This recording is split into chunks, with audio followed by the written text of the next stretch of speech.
What if Donald Trump's trade strategy was not about protecting American workers? What if it was not about economic strength? What if it was about isolation disguised as dominance? Because this week, Mark Carney secured a major trade alliance with Brussels, and hours later, reports emerged that Trump's trade framework is beginning to fracture. This is no longer just transatlantic politics. This is the collapse of a strategy built on threats rather than partnerships. Mark Carney traveled to Brussels for direct trade consultations with European Union officials. The meeting was not symbolic. It was operational. According to sources familiar with the discussions, Canada and the EU finalized framework agreements on critical minerals, clean energy supply chains, and coordinated tariff responses to third-party economic pressure. The language was careful, the commitments were specific, and the timing was devastating for Washington. Trump had framed his trade approach as bilateral dominance. He believed he could isolate Canada, pressure Europe separately, and prevent coordinated resistance. That strategy assumed fragmentation. It assumed allies would compete rather than cooperate. Carney's Brussels meeting directly challenges that assumption, because when two of the world's largest economic blocs align their trade strategies in response to American tariffs, the balance of leverage shifts fundamentally. Let's examine the sequence carefully. Trump imposed sweeping tariffs on Canadian steel, aluminum, and goods. He threatened similar measures against European imports. He claimed these actions would force both Canada and Europe to negotiate from weakness. Instead, Canada began quiet coordination with Brussels. Trade officials exchanged data on supply chain vulnerabilities. They identified complementary sectors where cooperation could reduce dependence on U.S. markets. Then Carney made the trip. The meeting was not announced with fanfare. There were no dramatic press conferences. But the substance was clear. Canada and the EU discussed long-term trade frameworks that would bypass Washington's leverage points. They explored energy partnerships that would redirect Canadian exports toward European markets. They coordinated positions on World Trade Organization disputes.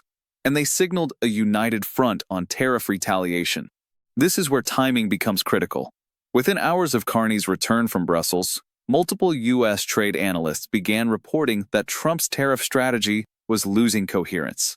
Business groups that initially supported protective measures started warning about retaliatory damage.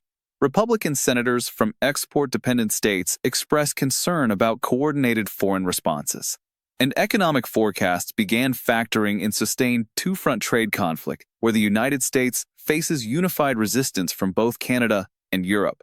Trump built his trade policy assuming he could divide and conquer. He believed threatening Canada would isolate Ottawa.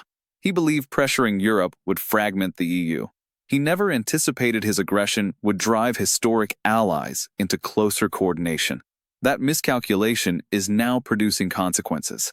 Consider what a Canada-EU trade alignment means structurally.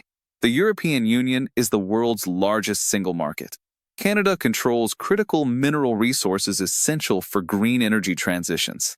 Together, they represent a combined GDP exceeding $20 trillion. If those two economies coordinate trade policy, supply chain management, and tariff responses, they create a counterweight to American economic pressure that Washington cannot ignore. Canada exports lithium, cobalt, and rare earth elements that Europe needs for battery production and renewable infrastructure. Europe offers Canada access to 450 million consumers and advanced manufacturing partnerships that reduce reliance on American demand. When those complementary interests align, the result is a structural reconfiguration of economic leverage. Trump's trade advisors underestimated this dynamic. They assumed Canada would remain economically dependent on the United States. They assumed Europe would prioritize its own negotiations over solidarity with Ottawa. They assumed fear of tariffs would prevent coordination. All three assumptions are now being tested, and the evidence suggests they were wrong. Reports from Washington indicate growing unease among Republican lawmakers about Trump's trade policy direction. Several senators have privately questioned whether aggressive tariffs are strengthening American influence or accelerating the formation of rival trade blocs. Business coalitions that supported tough trade rhetoric now warn that sustained conflict with both Canada and Europe could fragment global supply chains in ways that harm American competitiveness. This is institutional concern. When trade groups aligned with Republican economic policy begin cautioning against continued escalation, it signals the political coalition supporting Trump's approach is weakening. And when that weakening coincides with news of a Canada-EU alliance, the narrative shifts from strength to isolation. The economic data supports this concern. Independent analysis shows coordinated tariffs from Canada and the EU could impact over $200 billion in annual U.S. exports. Sectors like agriculture, automotive manufacturing, and technology services face direct exposure. If Brussels and Ottawa implement parallel retaliatory measures, American exporters lose access to critical markets simultaneously. That is not leverage. That is vulnerability. Trump has responded with characteristic defiance. He dismissed reports of trade strategy problems as fake news. He claimed American tariffs are working. He insisted foreign countries are paying the price. But the facts contradict that narrative. U.S. import costs have risen. Consumer prices have increased. And now America's two largest trade partners are coordinating responses that could multiply those costs. This is where Mark Carney's strategy reveals its depth. He did not escalate publicly. He did not match Trump's rhetoric. Instead, he built alternatives. He strengthened partnerships. He diversified trade relationships. And he allowed Trump's isolation strategy to become self-defeating. While Trump threatened, Carney negotiated. While Trump imposed tariffs, Carney secured alliances. While Trump claimed strength, Carney built actual leverage. The contrast is not just stylistic. It is strategic, and the results are now measurable. The Brussels meeting produced more than agreements.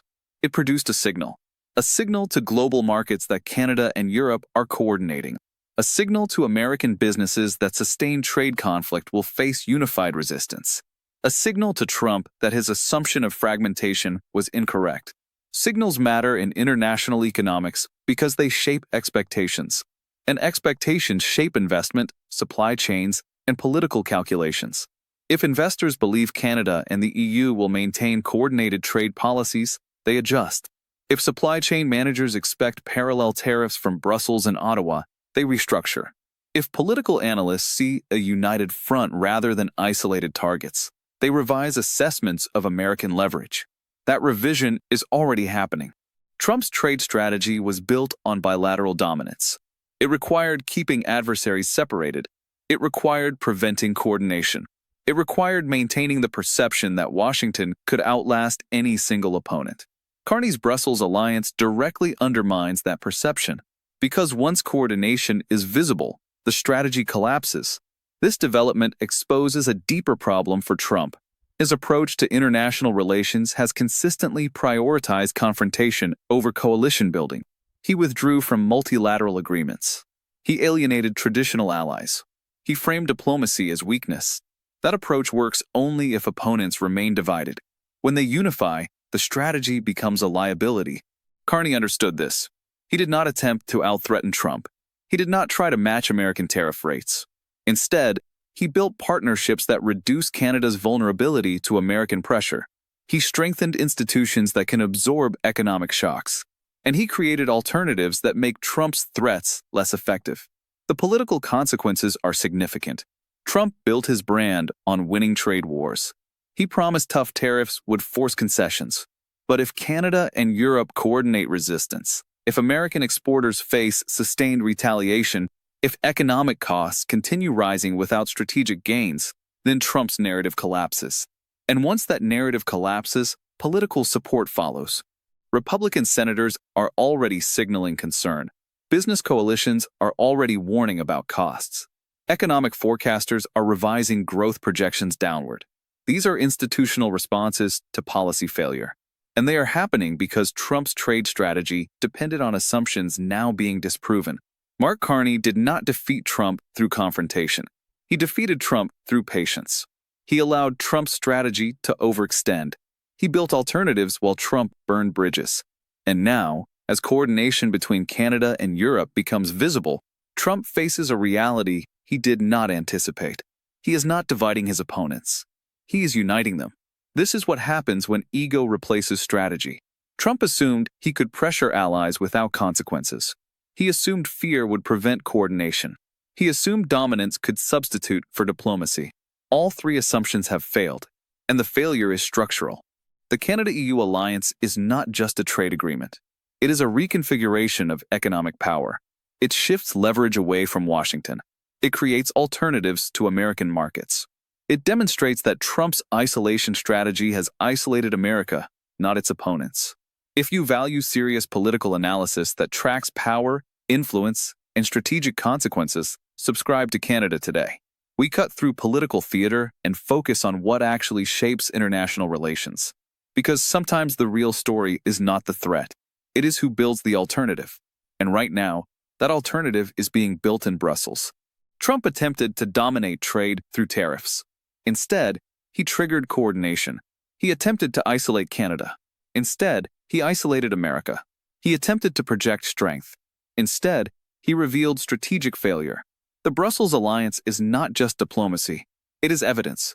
Evidence that Trump's trade architecture is crumbling, and evidence that Mark Carney's patient strategy is working